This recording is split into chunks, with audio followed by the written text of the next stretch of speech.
conseillers pédagogiques, chers parents d'élèves, chers collègues enseignants, chers élèves, bonsoir. C'est avec joie que je prends la parole où nous sommes rassemblés ici pour parler de l'éducation sans violence, pour vous souhaiter la bienvenue. Quand on parle de l'éducation d'un enfant, il est sur deux volets. L'éducation à la maison par les parents et l'éducation à l'école par les enseignants. Voilà la raison qui nous regroupe ici, ensemble, élèves, parents d'élèves, enseignants et corps d'encadrement. Je vous souhaite une bonne écoute et prie chacun de nous de réinvestir ce qu'il aura appris ici. Chers élèves, chers parents, bonsoir. La directrice de l'école Adeti Copec Group, quand elle a pris la parole tout à l'heure, elle a dit que nous allons parler éducation. Mais quand on dit éducation, c'est beaucoup de choses. Mais ce soir, c'est un thème particulier qui nous réunit. Le thème qui nous réunit, c'est les méthodes d'éducation non violentes. Oh, les méthodes d'éducation bienveillantes ne sont pas synonymes de laisser aller. Quand vous entendez une telle expression, certains diront vous êtes sûr qu'avec les enfants là, on peut éduquer sans violence, sans les taper, sans les tirer les oreilles. Est-ce que vraiment? Donc, ça veut dire qu'il y a parmi les parents, les tuteurs et les enseignants ceux qu'on appelle les adeptes de l'éducation traditionnelle. Les adeptes de l'éducation traditionnelle, voilà comment ils raisonnent. Pour eux, frapper un adulte s'appelle agression. Frapper un animal s'appelle cruauté. Mais frapper un enfant s'appelle éducation. Quand vous êtes un parent et vous raisonnez de cette façon, face à ce que vous-même vous avez appelé erreur ou faute de l'enfant, tout de suite, vous êtes porté à exercer une forme de violence sur cet enfant. À côté de ceux-là qui ne croient pas du tout qu'on peut éduquer sans violence, il y en a qui ont foi que c'est possible d'éduquer sans aucune forme de violence parce que peut-être ils ont expérimenté certaines méthodes d'éducation non violentes, qu'on appelle les méthodes bienveillantes. À côté, ceux qui auront appris que on dit méthodes d'éducation bienveillantes et non violentes, c'est possible de les appliquer à un enfant. D'autres diront, mais bon, peut-être, peut-être que c'est possible. Ça veut dire qu'eux, ils ont une maille de doute dans leur tête, ils se disent, c'est possible, comme ce n'est pas possible. Eux, ils sont des sceptiques. Donc vous comprenez que parmi les acteurs de l'éducation, il y en a qui ne croient pas du tout, il y en a qui croient, mais il y en a aussi qui croient avec doute. Les acteurs, les parents, je vais les catégoriser. Mais en réalité, ce n'est pas moi qui les ai catégorisés parce que c'est les études sur les parents qui ont amené les chercheurs en sciences sociales et en sciences de l'éducation à catégoriser les parents. Et on a trouvé plusieurs catégories de parents. Et comme il y a plusieurs catégories de parents, nous allons voir chacun d'entre vous, vous allez vous regarder dans le miroir tout à l'heure pour voir si vous êtes de quelle catégorie en réalité. Moi, je connais ma catégorie.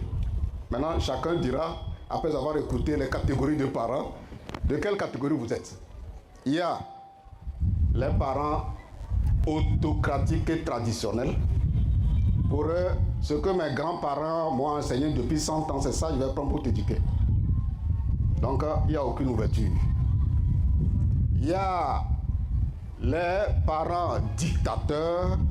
Ce que j'ai dit, c'est ce que j'ai dit, il n'y a pas de débat. Mais il ne faut pas confondre dictateur et parents rigoureux, parce que souvent, c'est la confusion que nous faisons. On va en arriver. Il y a des parents démissionnaires, ceux qui laissent tout faire. Les enfants n'ont qu'à faire comme ils veulent, et ce qu'il adviendra, tant mieux. Il y a la quatrième catégorie, les parents démocratiques. Le parent démocratique, c'est qui? C'est celui qui utilise quoi? Le bâton et la carotte. comme Dieu nous enseigne très bien, que quand les enfants font bien, il les bénit, n'est-ce pas? Quand ils font des erreurs, il les sanctionne. C'est le bâton et la carotte, c'est le meilleur parent. Maintenant, c'est à vous de voir, vous êtes de quelle catégorie? Vous êtes de quelle catégorie? Chacun n'a qu'à chercher et trouver. Mais permettez que je vous rappelle que cette séance n'est pas tombée du ciel. C'est une dame, elle est française, c'est elle qui a été sensible. Parce qu'en tant que maman, elle voit comment les enfants sont maltraités. Les enfants sont traités de façon inappropriée, que ce soit dans les familles, que ce soit dans certains établissements, que ce soit dans les centres d'apprentissage, que ce soit dans les carrières. Elle s'est dit non. Le gouvernement a lancé un appel à tous les acteurs de dire, eh bien, nous, tous les acteurs, n'ont qu'à mettre la main à la pâte. Que vous soyez de la République ou bien un citoyen du monde, vous êtes concerné par cet appel que le gouvernement a lancé de veiller à ce que les enfants soient protégés. Et elle a pris sur elle de venir pour apporter sa contribution. Donc c'est elle qui a demandé l'autorisation au chef d'inspection, voilà, qui a approuvé, parce que ce qu'elle a demandé de faire, de mobiliser les acteurs, eh bien, c'est en droite ligne avec ce que le ministre de l'enseignement primaire secondaire a décidé depuis 2022. La question est de voir qu'est-ce que le ministre a décidé. Ce que le ministre a décidé, c'est deux choses. La première, il a institué ce qu'on appelle les conférences d'actualité. Les conférences d'actualité, c'est quoi en réalité? C'est un mode d'apprentissage, c'est-à-dire un espace où on vient apporter des connaissances à des acteurs. Ça peut être des élèves, ça peut être des parents, ça peut être des patrons d'ateliers. En tout cas, c'est un cadre qui permet à un spécialiste d'un domaine de venir éclairer la lanterne pour permettre aux gens de comprendre tel thème ou tel autre. Et il y a eu des conférences d'actualité sur la culture de l'excellence appliquée aux élèves. Il y a eu des conférences d'actualité sur les préalables pour l'orientation scolaire et d'autres thématiques que je ne saurais citer ici. Alors, avant que nous n'abordions le thème pour lequel nous sommes réunis, eh bien, je vais demander à Marlène de s'approcher de moi et on va lui demander ce qui l'a véritablement motivé à susciter cette rencontre, à vouloir que nous soyons rassemblés cet après-midi pour écouter cette communication très très importante. Marlène, bonsoir. Bonsoir, bonsoir à tous. Comme je l'ai dit entre-temps, c'est par votre volonté d'accompagner le système éducatif, les acteurs, pour qu'ils soient informés sur les méthodes d'éducation non violente, parce que vous êtes vraiment sensible, mais vous avez probablement des mobiles plus profonds que ce que moi je le dis, pour dire au peuple togolais, aux acteurs de l'éducation, ce qui vous a amené à vouloir véritablement cette rencontre. J'ai pu sillonner différentes écoles, établissements scolaires au Togo, de Lomé jusqu'au centre du pays, et j'ai vu les coups de bâton. Je sais que c'est une très vieille coutume ancestrale, mais aujourd'hui on sait qu'il y a d'autres alternatives, qu'il y a un moyen de faire différemment pour éduquer les enfants. On sait le mal que ça peut faire aux enfants, physique et psychologique.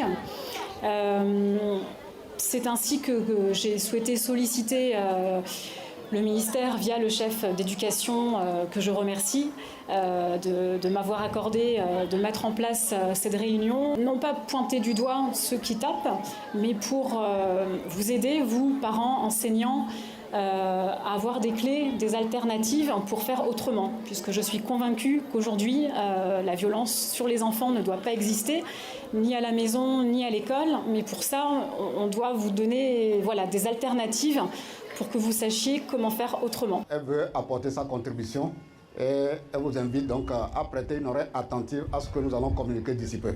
Merci, merci à vous.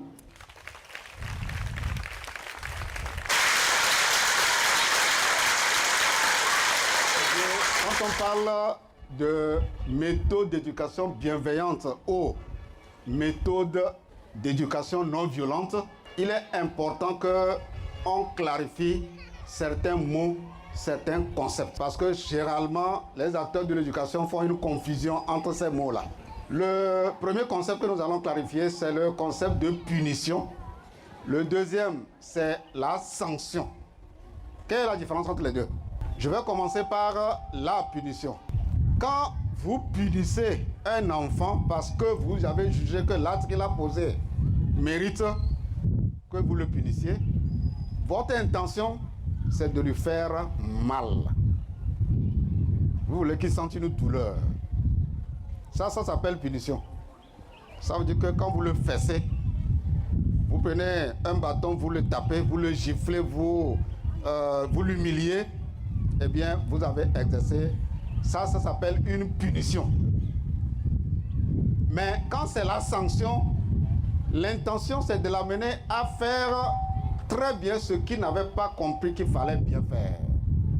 C'est pour ça que nous, qui sommes, disons, les petits spécialistes de l'éducation, nous n'appelons pas ce que les actes que les enfants ont posés, nous on n'appelle pas ça faute. Parce que quand vous dites faute, tout de suite, vous allez condamner la personne. Quand il s'agit des enfants, les actes qu'ils ont posés, on les appelle des actes perfectibles. Si c'est perfectible, ça veut dire que l'enfant est dans le processus de socialisation et vous devez l'amener progressivement à mieux faire. Et vous le modelez petit à petit pour qu'il fasse bien ce qu'il doit faire. C'est ça qu'on appelle la sanction. Et il n'y a pas d'éducation sans sanction. Quel que soit le pays, il y a toujours la sanction pour amener la personne à bien faire. Je crois que vous avez compris maintenant la différence entre la sanction et la punition. Donc, en éduquant un enfant, c'est plutôt la sanction qu'il faut privilégier, ce n'est pas la punition. Maintenant, d'aucuns vont dire, mais de tout ce que je suis en train de dire, quand on dit violence, on se réfère à quoi? Quand vous portez atteinte à l'intégrité physique de la personne, c'est-à-dire que vous avez touché son corps pour lui faire mal. Quand vous portez atteinte à son intégrité morale, vous l'avez dénigré, vous l'avez insulté, vous l'avez traité de tous les maux, vous avez exercé la violence sur la personne. C'est deux choses. Donc, violence, c'est tout acte. Quand vous portez une atteinte à l'intégrité physique ou à l'intégrité morale d'une personne, mais particulièrement aux enfants, eh bien, vous avez exercé de la violence. Qui n'a pas compris? Qui n'a pas compris le mot violence? Qui n'a pas compris la différence entre sanction et punition? La personne lève le doigt. Si vous ne levez pas le doigt, je suppose que j'ai été clair. Très bien. C'est vrai, nous avons dit qu'on veut parler des méthodes d'éducation non violente. C'est comme si, ok, on veut faire une route ici, ma maison se trouve de l'autre côté et on a barré la route. Si on ne me montre pas les voies de contournement, je vais forcer le passage. Ou bien c'est pas ça? Parce qu'il faut que j'aille chez moi, ou bien c'est pas ça? Très bien. Les voies de contournement, c'est ça qu'on appelle les méthodes d'éducation non violente. Et ces méthodes d'éducation non violente, ce n'est pas tombé du ciel. Non. Pourquoi? Parce que dans le monde entier, il y a deux catégories de chercheurs. Les chercheurs en sciences et technologies qui découvrent tout ce que nos yeux voient et nous utilisons l'argent pour acheter. Caméra, il faut utiliser l'argent pour acheter. Moto, il faut utiliser l'argent. Les boucles d'oreilles, il faut utiliser l'argent, n'est-ce pas? Les chaussures, il faut utiliser l'argent. Les habits, il faut utiliser l'argent, n'est-ce pas? Les voitures, les avions, tout ce que nos yeux voient, les portables et autres. Ça, c'est les résultats des recherches en sciences et technologies. Première catégorie. Je suis en train d'aller vers ceux qui ont découvert ces méthodes pour dire que ce n'est pas moi qui les ai inventées. Voilà. La deuxième catégorie, c'est les chercheurs en sciences de l'éducation et en sciences sociales. Eux aussi, ils découvrent des choses, sauf que tout ce qu'ils ont découvert se trouve dans les documents. Et ils ont réfléchi en observant les acteurs et ils ont trouvé des méthodes d'éducation qu'on peut appliquer aux enfants sans exercer forcément de la violence sur ces enfants. C'est ça qu'on appelle les méthodes d'éducation non violente. Mais avant d'y arriver, il faut qu'on déblaye un peu le terrain. C'est comme les footballeurs, quand ils veulent jouer là, est-ce qu'on n'arrange pas le terrain avant de jouer? On arrange le terrain, ou bien c'est pas ça? Très bien. Quand vous voulez préparer les mamans, vous n'allez pas mettre la cuisine au propre. C'est la même chose.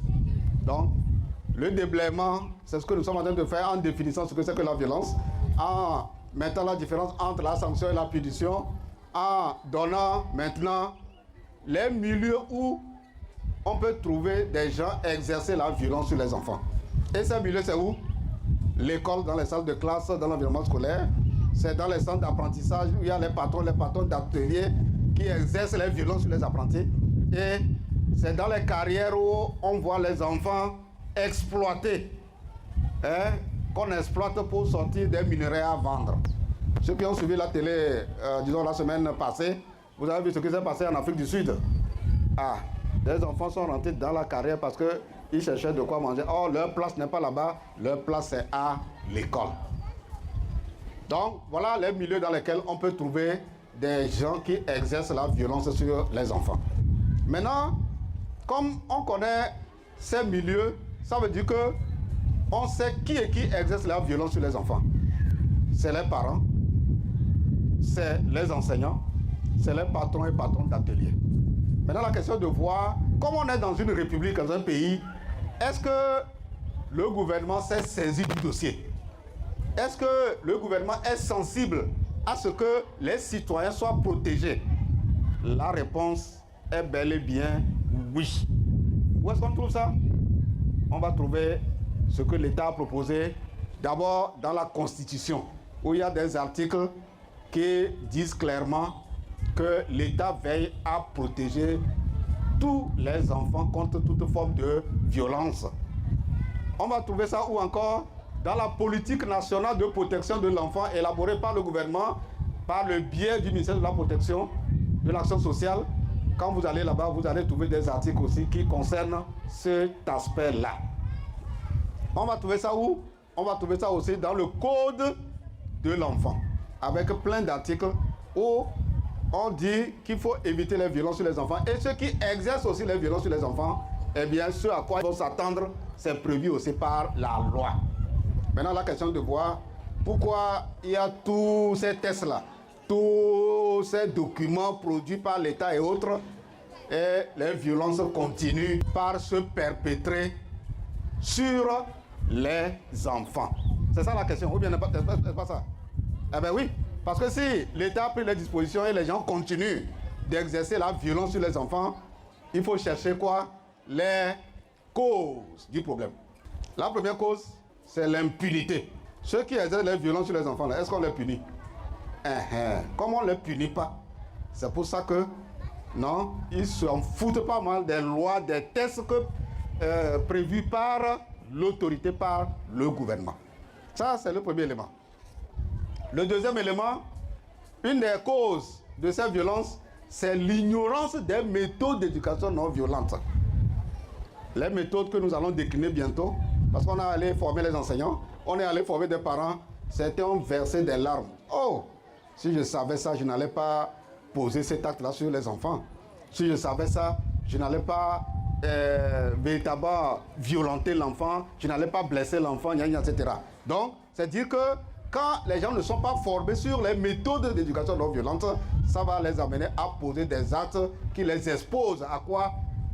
À la loi et au test.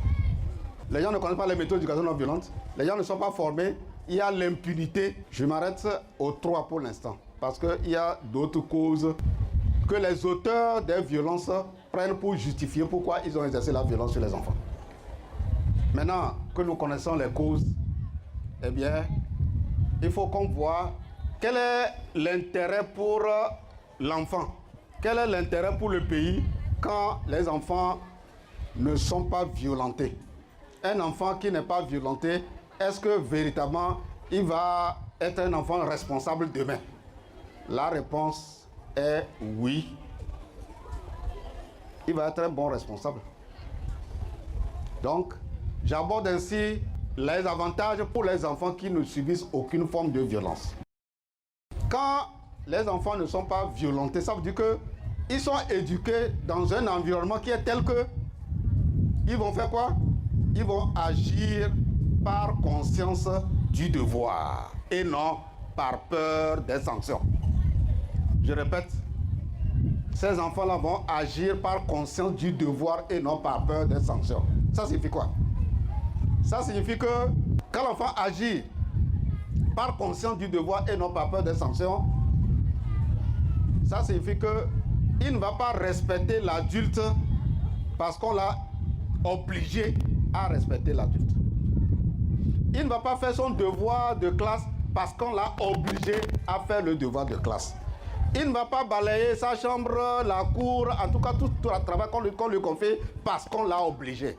Mais il va comprendre sur la base de la manière dont on l'a éduqué que c'est ça son devoir et c'est ça son devoir. Nous sommes en train de déblayer le terrain parce qu'il faut expliquer le contexte dans lequel on peut utiliser les méthodes d'éducation non violente. C'est un avantage très important pour l'enfant.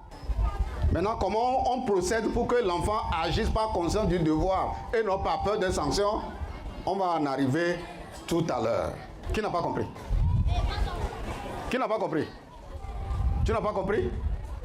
Si tu n'as pas compris, je reprends très rapidement. Je dis, pour un enfant qui est éduqué sans aucune forme de violence, c'est que cet enfant va agir par conscience du devoir et non par peur des sanctions. Ça veut dire que l'enfant ne va pas se dire, si je ne fais pas ça, on va me taper. L'enfant ne va pas se dire, si je ne lave pas les assiettes, on va me taper. Il doit savoir que, c'est mon travail de laver les assiettes. C'est mon travail d'arranger la cour, de nettoyer la moitié de mon papa, d'aider maman à faire la vaisselle par exemple, d'aider mes parents à la boutique, dans le champ, c'est un devoir. C'est ça ce que ça veut dire. C'est ça, agir par conscience du devoir et non par peur des sanctions. Si vous n'éduquez pas les enfants dans ce sens-là, là, il y aura un sérieux problème à l'avenir parce qu'il y a des conséquences court, à moyen et à long terme. À long terme, on va en parler tout à l'heure. Alors, comme nous avons montré les avantages pour l'enfant, il faut qu'on rappelle rapidement que les enfants n'ont pas que des droits, ou bien c'est pas ça. Parce que le problème qui a fait que les parents, se sont révoltés quand on parlait des droits des enfants, ils se disaient, mais pourquoi on ne parle pas des devoirs des enfants? Oui, ils ont raison. Chers parents, chers tuteurs, vous avez raison de réclamer que les deux aillent ensemble pour que ce soit clair aussi dans la tête de l'enfant. Oui, que ce soit clair dans la tête de l'enfant. Donc, le devoir de l'enfant, c'est de faire quoi? C'est de respecter d'abord ses parents. C'est de faire le travail qu'on lui demande. C'est de se respecter les uns les autres. Quel que soit leur âge à l'école, c'est de se respecter. C'est pour ça qu'il y a quoi? Le programme d'éducation civique et morale. Ce cours ne doit pas être un cours théorique, mais c'est un cours aussi bien théorique que pratique. C'est à cette condition que vous allez formater l'enfant pour qu'il agisse par conscience du devoir et non par peur des sanctions. Mais si le cours est théorique, vous venez, vous écrivez seulement au tableau et vous évaluez par rapport à ce qu'il va bûcher, aller restituer aux évaluations, ne pensez pas que vous êtes en train de changer cet enfant. C'est le petit problème qu'il y a dans le système éducatif. En tout cas, je ne fais que rapporter ce que les parents disent.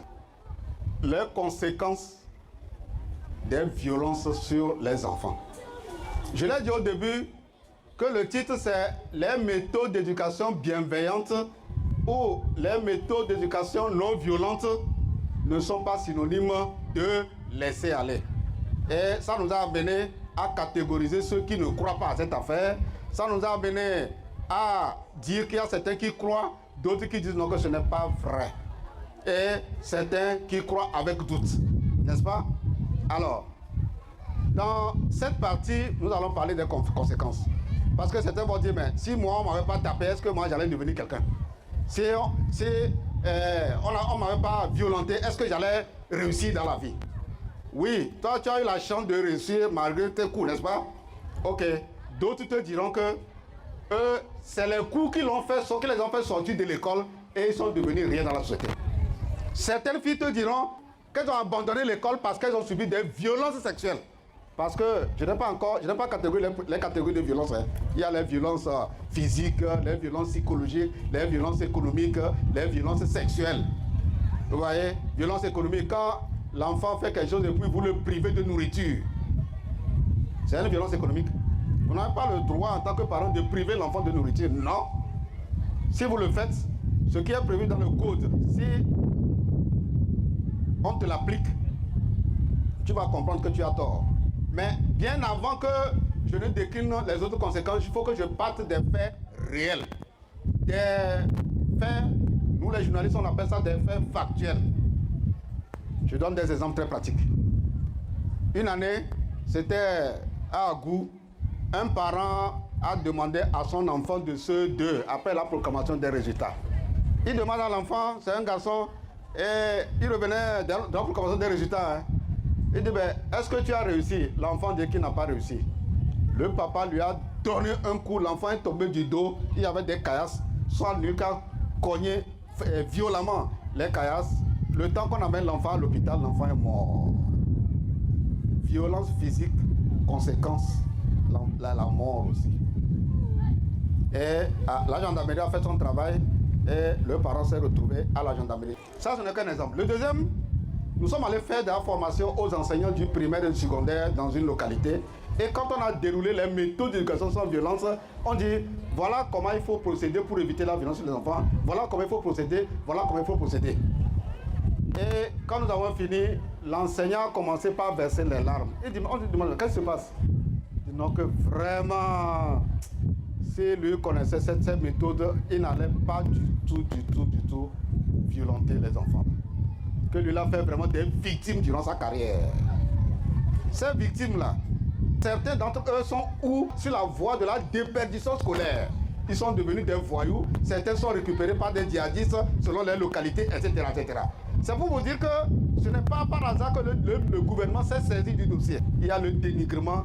Les enfants, quand on dénigre l'enfant, eh bien, il n'a plus l'estime de soi. En classe, c'est l'abandon scolaire, c'est, disons, il n'a plus le courage de suivre les cours, il n'est plus concentré en classe, etc., etc., etc.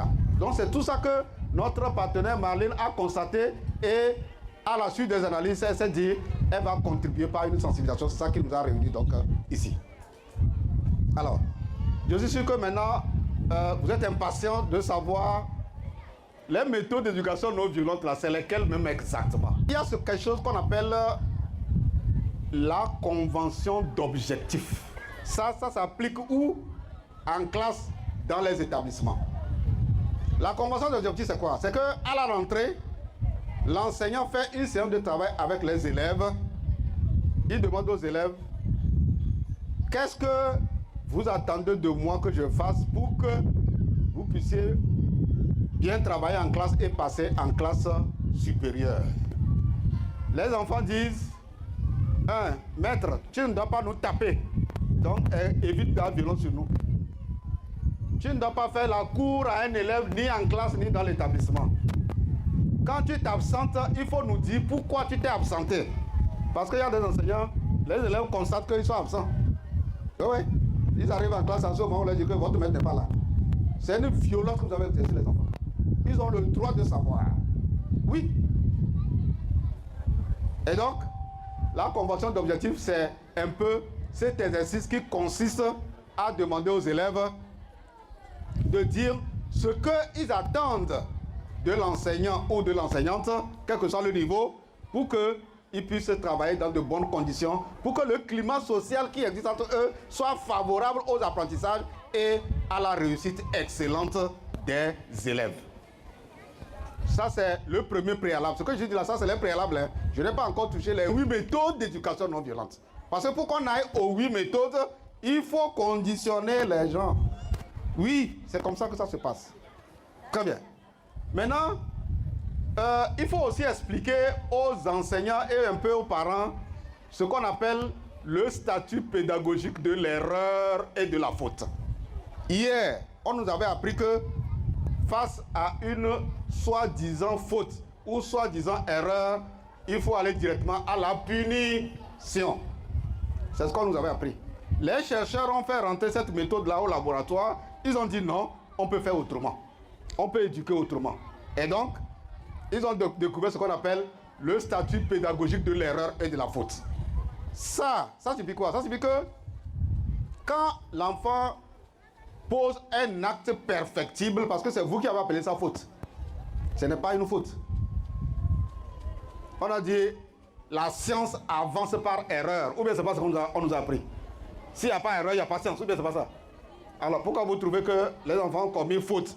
Ils ont posé un acte perfectible et ils attendent que tu envoies un paquet éducatif, certaines valeurs pour que l'enfant la fasse bien ce qu'il devait faire.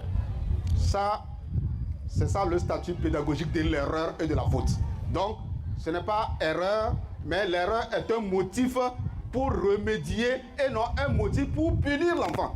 À part le statut pédagogique de l'erreur et de la faute, il y a ce qu'on appelle le mécanisme type de sanction. C'est un exercice que vous devez faire.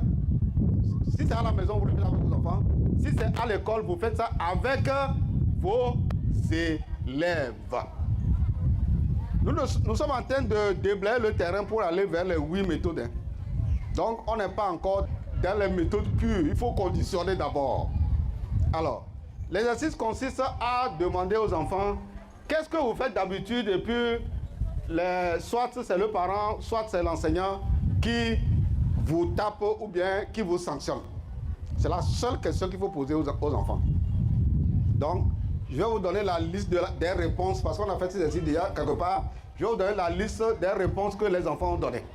Donc, l'enseignant a posé la question donc à ses élèves. Qu'est-ce que vous faites d'habitude et puis on vous tape, on vous sanctionne. Les élèves ont donné les réponses ci-après. Retard, absence non justifiée, sortir sans permission, ne pas saluer les couleurs, leçon non apprise, exercice non traité, devoir non fait, devoir de maison non fait, leçon non copiée, ne pas suivre le maître, les schémas non faits, bavardage en plein cours, tricherie, taquinerie d'un camarade, parler le vernaculaire, distraire la classe, s'amuser en classe, troubler les cours, falsifier les notes, ne pas balayer, se quereller à l'école.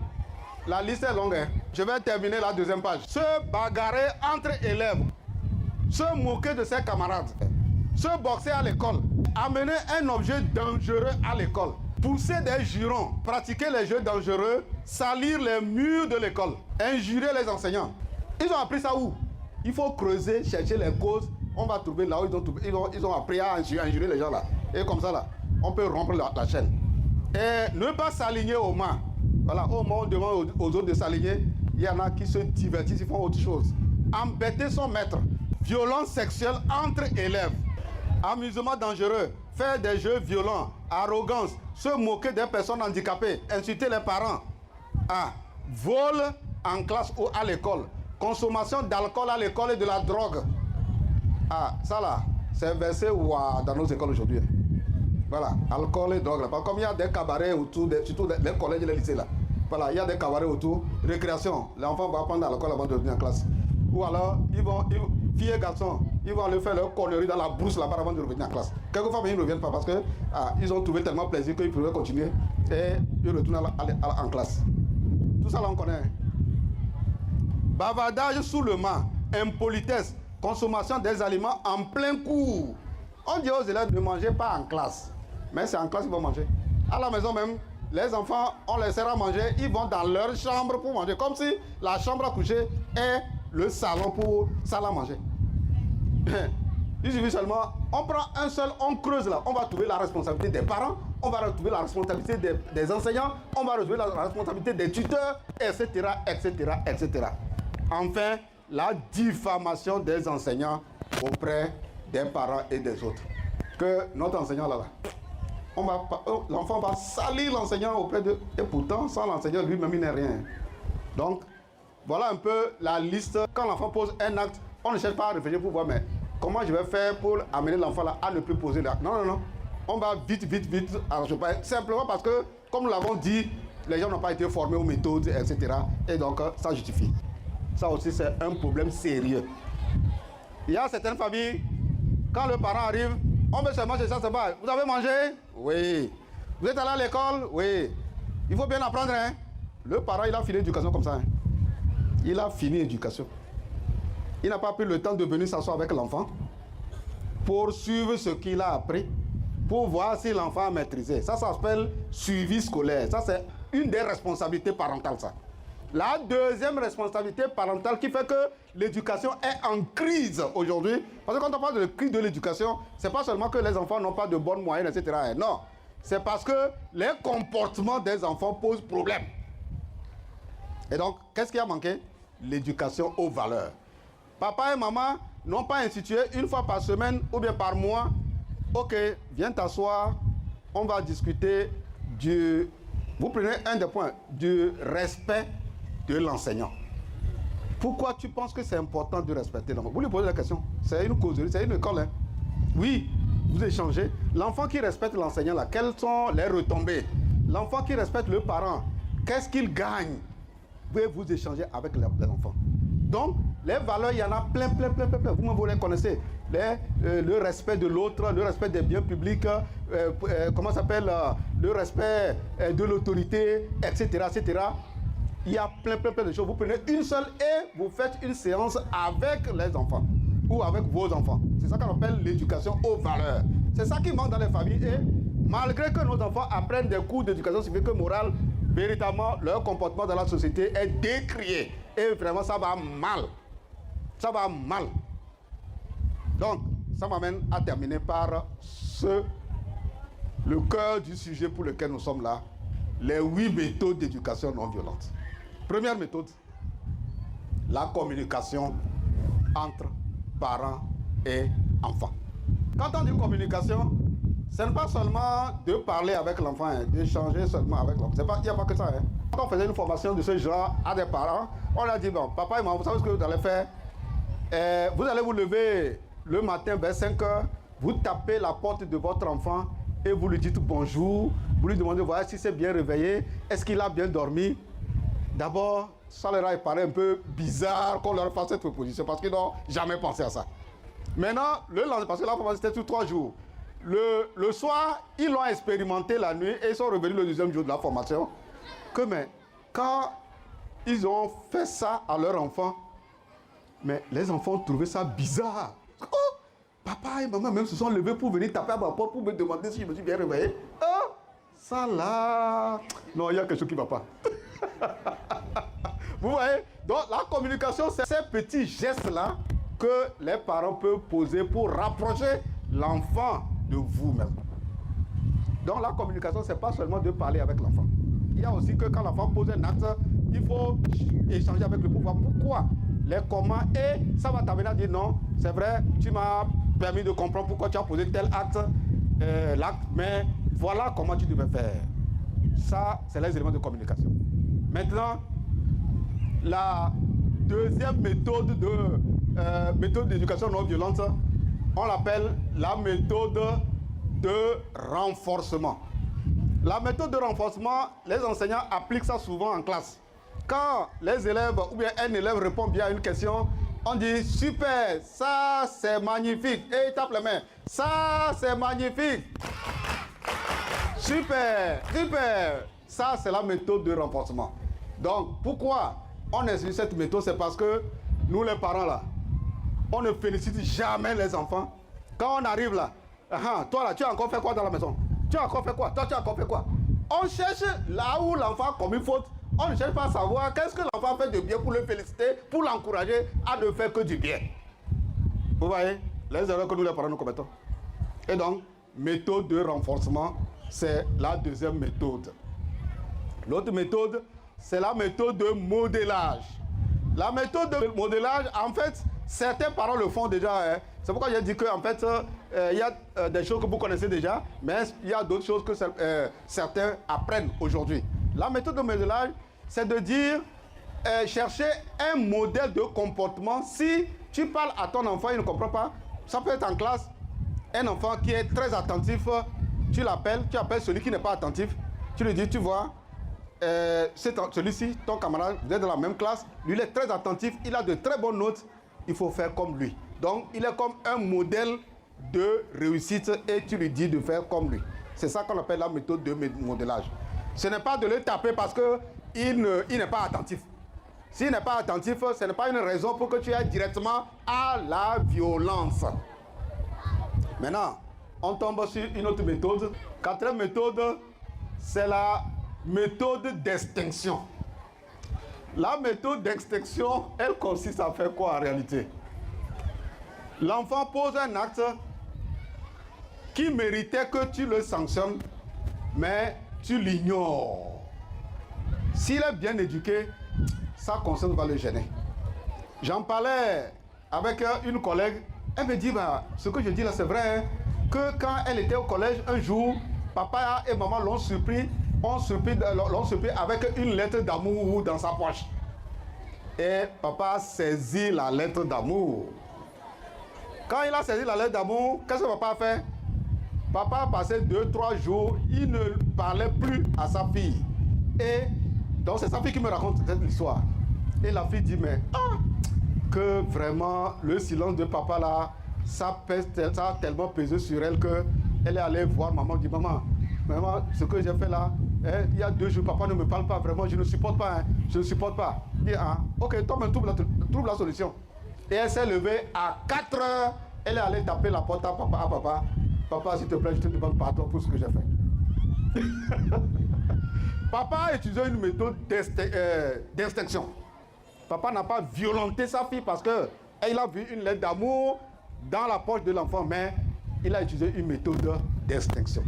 La 5e méthode, c'est la méthode de façonnement. La méthode de façonnement, elle consiste à faire quoi en réalité? Vous voyez, comme on va prendre le cadre scolaire, on va prendre une salle de classe où on constate qu'un enfant n'aime pas la lecture. En temps normal, l'enseignant qui n'est pas formé, la solution la plus rapide, toi là, on t'a acheté cahier, toi, on t'a acheté le livre, et tu ne veux pas lire. Ok, lis. L'enfant ne lit pas. Viens.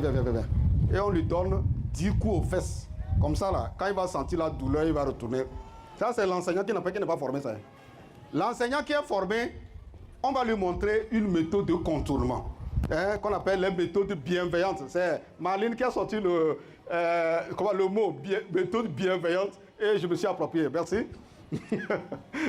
Voilà. Donc, qu'est-ce que l'enseignant fait? L'enseignant organise des groupes de lecture dans la classe et il responsabilise celui qui n'aime pas la lecture là. C'est lui qui va jouer au contrôle des autres. Et ça va l'amener à aimer petit à petit la lecture. Ça peut être, disons, le plus grand bavard de la classe. Au lieu de le frapper, ok, c'est lui qu'on va responsabiliser pour gérer le silence et le nom des bavards. Oui, c'est ça. Et donc, ça, c'est ça qu'on appelle la méthode de façonnement. Maintenant, il y a la méthode de stimulus. La méthode de stimulus, c'est des termes un peu scientifiques. Donc, je suis en train de prendre des exemples pour que vous compreniez très rapidement. Voilà. Je vais laisser le document en version électronique aussi de tout ce que je suis en train de dire à la directive d'établissement. Les parents qui veulent, on peut leur envoyer ça sur leur WhatsApp. Ça vous permet de reparcourir. Et bon, si vous avez des questions, on pourra en parler sur les panels. Alors, cette méthode consiste à observer l'enfant et se rendre compte que cet enfant-là, il n'a pas l'habitude de se laver avant de venir à l'école. Et une fois, ses habits sont très propres, mais il ne sait pas laver. Donc, l'enseignant fait quoi? L'enseignant lui dit, vous voyez, il le félicite d'abord pour ce grand pas qu'il a fait. Parce qu'avant, et sa tenue, et lui-même, ses problèmes. Donc, il lui dit, aujourd'hui, tu as de très beaux habits, tu vois, c'est très bien lavé. Mais, prochainement, il faut maintenant te laver aussi. Et comme ça, tu seras complet. Est-ce que tu as compris? Voilà. Voilà un peu la méthode de stimulus. Donc, il faut stimuler l'enfant à partir d'un bon acte qu'il a posé. La méthode du message clair. La méthode du message clair, c'est de dire à l'enfant quand il va poser l'acte, de lui expliquer pourquoi il mérite une sanction. Pourquoi il mérite une sanction? Il faut expliquer. et être ferme dans la décision que vous prenez. C'est pourquoi on a dit message clair. Il faut que ça soit clair pour l'enfant, les raisons pour lesquelles. Et comme ça, il comprendra. Il y a plusieurs méthodes. Une autre méthode, un enfant qui vient souvent dormir en classe. L'enseignant qui n'est pas formé, si c'est au collège, on l'envoie à la suivante, n'est-ce pas? Si c'est au primaire, c'est un bâton, prend le flagelle proprement et il va comprendre que comme ça, c'est le bâton qui va le réveiller, il ne va plus dormir en classe. Mais l'enseignant qui est formé, qu'est-ce qu'il va faire?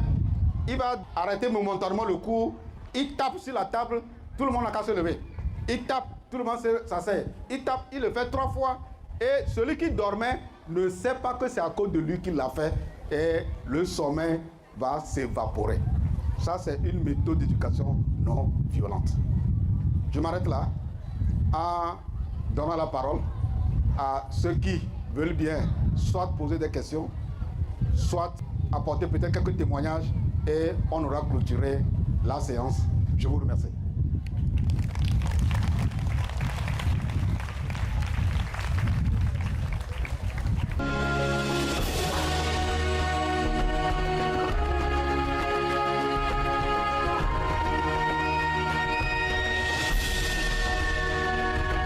C'était pour demander la 8e méthode parce qu'on s'était arrêté sur la 7e. Déjà, je remercie toutes les personnes présentes aujourd'hui. J'espère sincèrement que cette réunion vous aura été utile. Je suis consciente que ce n'est pas juste en une seule réunion que vous pouvez changer du jour au lendemain les méthodes d'éducation. Mais ça peut être un début, en tout cas, avec l'aide du gouvernement pour arrêter ce cercle infernal, puisque la violence engendre la violence. Un enfant tapé tapera plus tard. Et voilà, ça peut être vraiment de conséquences lourdes. Donc voilà, n'hésitez pas à aller plus loin, à vous renseigner, à poser des questions pour le bien-être de vos enfants. J'aimerais m'adresser un peu à nos enseignants. Il y a nos enfants, quand ils quittent la maison, ils disent qu'ils vont à l'école. Moi aussi, j'ai quitté chez moi aussi, moi je fais dans mon boulot. Peut-être mon enfant là, il n'est même pas arrivé, il a calculé l'heure et il est revenu à la maison. Moi, selon moi, il vient de l'école. Il peut faire peut-être 3-4 jours, il ne va pas à l'école. Mais moi, le parent, je n'ai pas le temps de vérifier. J'aimerais qu'au moins, si, moi, à notre temps, quand nous allons à l'école, avant qu'on commence, on fait l'appel pour voir qui n'est pas là. Pourquoi il n'est pas là? Pour que, même si, il n'y a pas le téléphone, il n'a pas le numéro du parent, on lui donne une petite convocation. Vas-y donner à ton papa ou bien ta mère pourquoi et tu viens avec le parent. Si le parent dit qu'il n'a pas de temps, c'est une faute très grave. Un parent ne doit pas dire qu'il n'a pas de temps. Moi, je suis un parent. Dire que je n'ai pas de temps pour suivre l'enfant, du moins si je n'ai pas de temps, je dois avoir le numéro de l'enseignant et à chaque fois je me renseigne. C'est ce que j'ai voulu l'envoyer.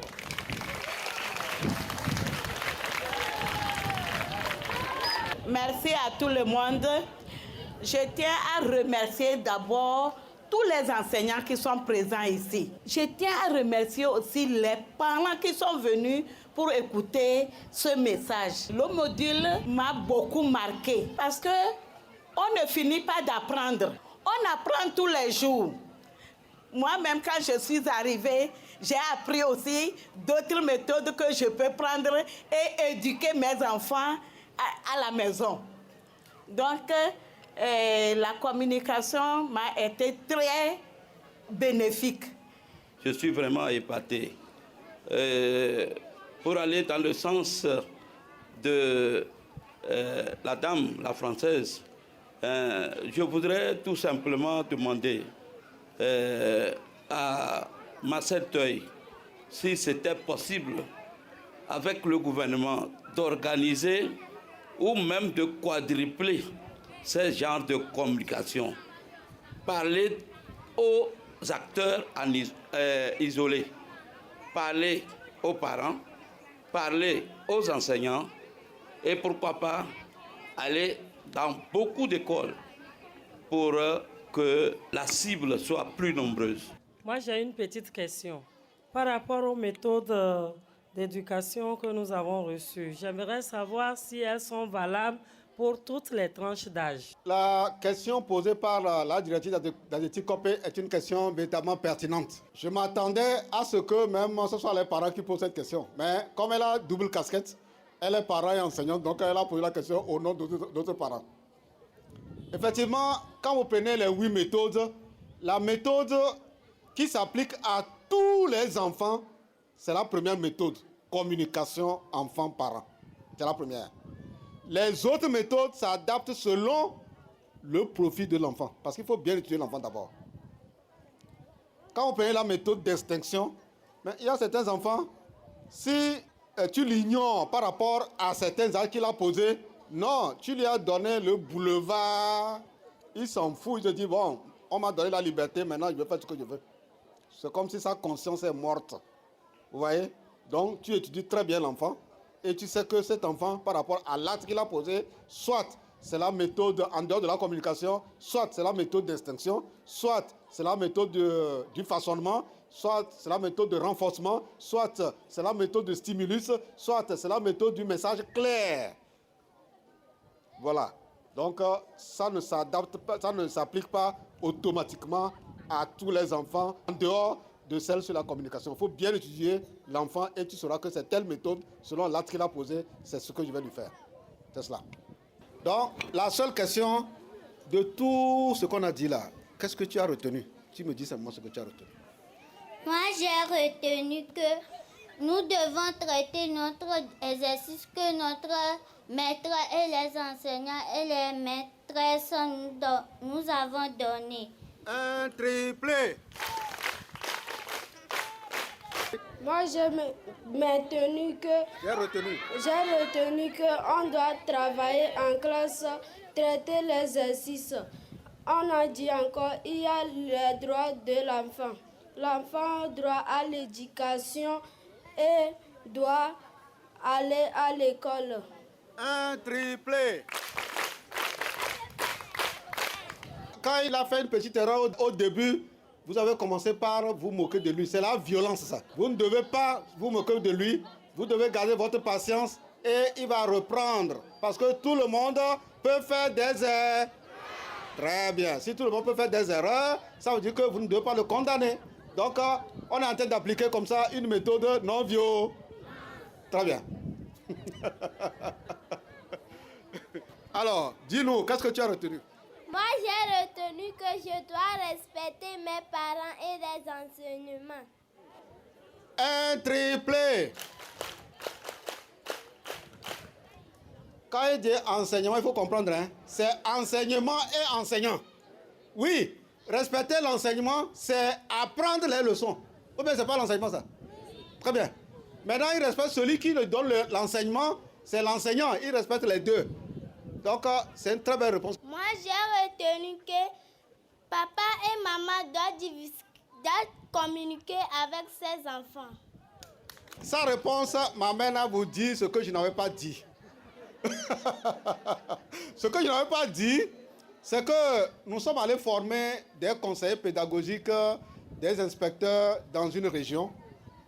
La formation devait prendre 3 jours. Et ça portait effectivement sur les méthodes d'éducation non violente. Le deuxième jour, voilà, un conseiller pédagogique est venu partager un témoignage avec nous. Le témoignage, c'est quoi? Il dit que quand il est arrivé à la maison, sa femme, ils ont 2 enfants, sa femme dit de taper la seconde. Comme on lui a appris qu'une des méthodes d'éducation non violente, c'est la communication parent-enfant, qu'est-ce qui s'est passé? Le conseiller pédagogique a appelé sa fille, il dit, Adèle, viens. Mais qu'est-ce que tu as fait? Et puis maman me dit de te taper. Il dit, papa, mais aujourd'hui on est samedi, on s'est levé, maman dit, Adèle va écraser ceci, Adèle va m'acheter tant. Mais l'autre, on lui donne aucun travail, elle est devant la télé. À un moment donné, elle était fatiguée, elle a refusé de faire la 3e tâche que maman lui a demandé. Vous voyez, s'il n'y avait pas communication, aveuglement, papa allait taper Adèle. Donc, tu as retenu très bien. Encore un bon pour elle pour cette belle réponse qu'elle a donnée. Voilà. Donc, c'est pourquoi on vous dit, la première méthode qui est au-dessus de toutes les méthodes, c'est la communication. Parce qu'il y a un adage qui dit, ceux qui se parlent beaucoup se battent moins. Moi, j'ai retenu que nous devons respecter nos parents et les enseignants. Très bien. Un bon pour elle. Alors, vous devez respecter parce que c'est votre devoir. Quand vous faites bien, en tant qu'enfant, votre devoir vis-à-vis de papa, de maman et vis-à-vis des enseignants, eux aussi, ils vont faire aussi leur devoir vis-à-vis de vous, en vous protégeant, en évitant toute forme de violence sur vous. Voilà, c'est cela. Alors, merci. J'ai appris beaucoup de choses. Et il est vrai qu'on parle des méthodes traditionnelles. Nous, certains, ces méthodes-là nous ont enseignés, nous ont éduqués, nous ont amenés là où nous sommes aujourd'hui. Mais en toute franchise, ce qu'on nous dit aujourd'hui, c'est encore plus mieux. Et j'aimerais dire que j'ai encore appris beaucoup ce soir parce que moi, j'utilise les méthodes violentes. Cette invitation m'a beaucoup avantagé. Mon inquiétude est que dans notre temps, quand nous éduquons par violence, de la maison comme à l'école, même tes parents peuvent t'amener à l'école pour te fesser sous le banc pendant les examens, tout ça. Là. Il n'y avait pas les enfants dans les rues. Quelles mesures il faut adopter pour arrêter tout cela? Je crois qu'elle a soulevé deux préoccupations. Elle-même, elle est une victime d'une forme de violence qu'elle a subie durant son parcours. Je crois que nous tous ici, personne ne peut dire qu'il n'a pas subi cette violence.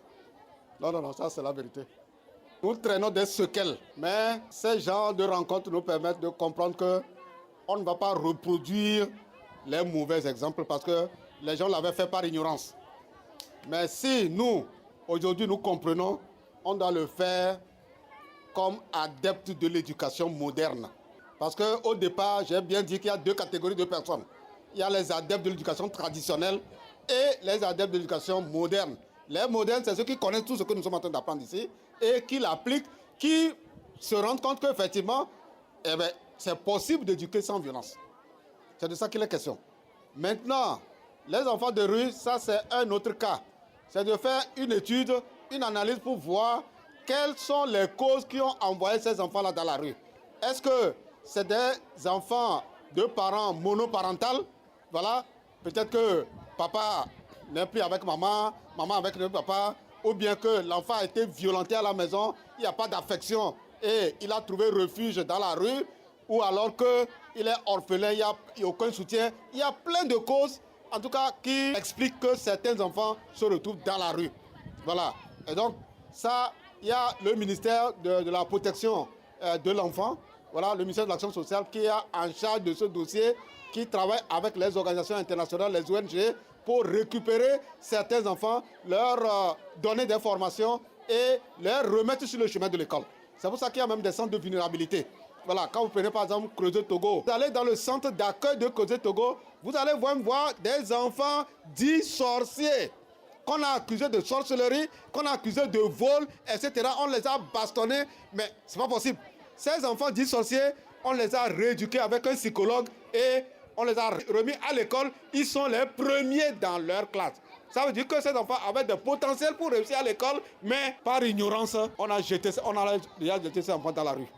Vous voyez, il n'y a pas que Creuset Togo, il y a plein d'ONG, de centres d'accueil des enfants vulnérables.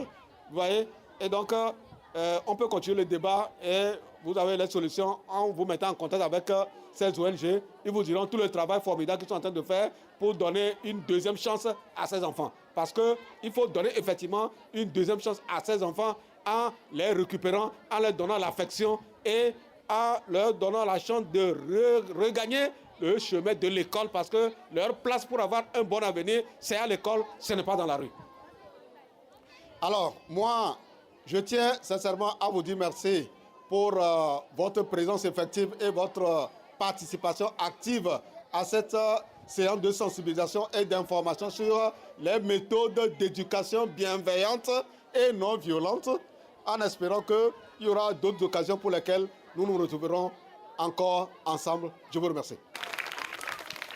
Au nom de toute l'école centrale, je tiens à dire un sincère merci à Marnil, qui est l'initiatrice de cet événement de ce soir.